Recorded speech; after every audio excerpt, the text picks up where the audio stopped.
नमस्कार, मेरा नाम राजेश मौर्य है और मैं फादर।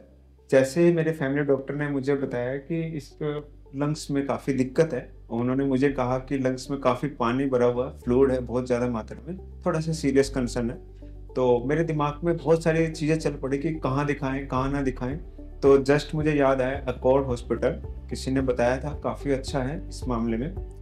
और उन्होंने ये भी कहा कि वहाँ पे डॉक्टर एस विद्या हैं, उनसे एक बार कंसल्ट कर लें तो काफ़ी अच्छा रहेगा। जैसे ही मैं उनसे मिला और उनको सारी रिपोर्ट दिखाई, तो उन्होंने दोबारा से सारी स्टडी की और दोबारा डायग्नोज़ करने के लिए दोबारा रिपोर्टें निकाली इनकी।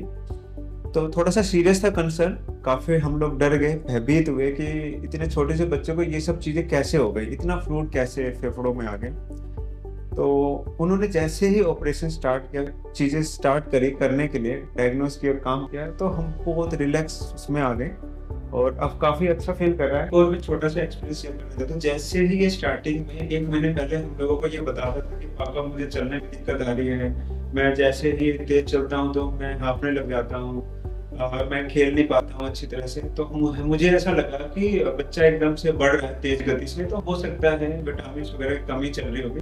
तो हम लोगों ने अपने फैमिली डॉक्टर से कंटिन्यू कंसल्ट करते रहे, बट हमें कभी ऐसा नहीं लगा कि लंग्स में ऐसा कुछ हो जाएगा, क्योंकि हमारा फैमिली बैकग्राउंड में ऐसा कभी ना हमने सुना था ना देखा था। फिर जब हमें पता चला लास्ट मोमेंट पे, अभी हाँ लास्ट मोमेंट की बात है, इसने मुझे कहा कि पापा अब तो बिल्कुल दिक्कत आ रही है मुझे। तो जैसे ही टेस्ट करा के रिपोर्ट हमें लगे, तो उसमें जस्ट हम देख रहे थे कि इसमें बहुत ज्यादा पानी दिख रहा था। डॉक्टर को बताया, डॉक्टर को हमने शेयर करी रिपोर्ट, थोड़ा सा सीरियस कंसर्न ज्यादा है, आप बिल्कुल डिले ना करें।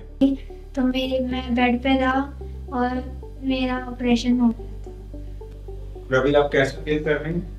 था। अभी मेरा बहुत अच्छा हो गया। पहले जब मेरे लंग्स में पानी था तो सांस जल्दी फूल जाती थी, पर अब ऐसा कुछ भी नहीं है। सांस बहुत अच्छी तरह से आ रही है, लंबी सांस भी अच्छी तरह से ले पा रही hello everyone, so this is a 11-year-old boy जो मेरे पास काफ़ी ज़्यादा रेस्पिरेटरी डिस्ट्रेस में आया था। सांस बहुत फूल रही थी and parents were very very anxious as understandable, क्योंकि एक तो दिमाग में बहुत सारी चीज़ें चल रही होती हैं कि क्या ट्रीटमेंट होगा, सही होगा नहीं होगा।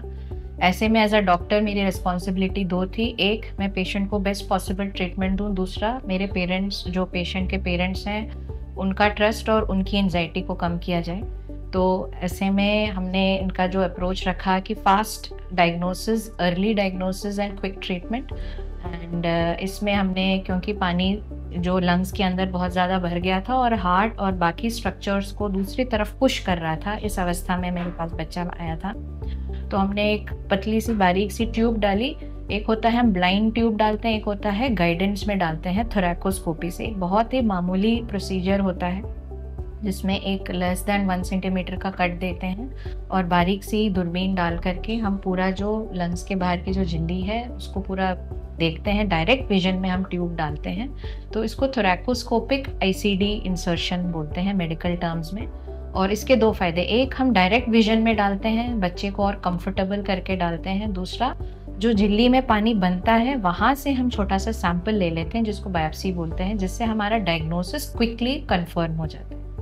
तो ये दो चीज़ें हमने करी हैं और with in 48 hours patient has responded very well. और हमने वो ट्यूब भी निकाल दिया है, लंग्स का पूरा एक्सपेंशन हो गया है एंड बच्चे को डिस्चार्ज कर रहे हैं। 72 आवर्स में पेशेंट डिस्चार्ज है डायग्नोसिस बना के। कहने का मतलब ये है कि अगर हमारे पास सही टाइम पे फास्ट इंटरवेंशन करते हैं तो अच्छा बेस्ट रिस्पॉन्स मिलता है, डायग्नोसिस एस्टैब्लिश होती है।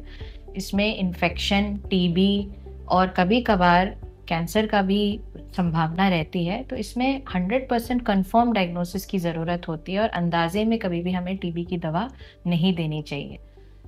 बच्चे में फाइनल हमारा कंफर्म हुआ इन्फेक्शन है, टीबी की दवा स्टार्ट हो गई है and he is doing very well.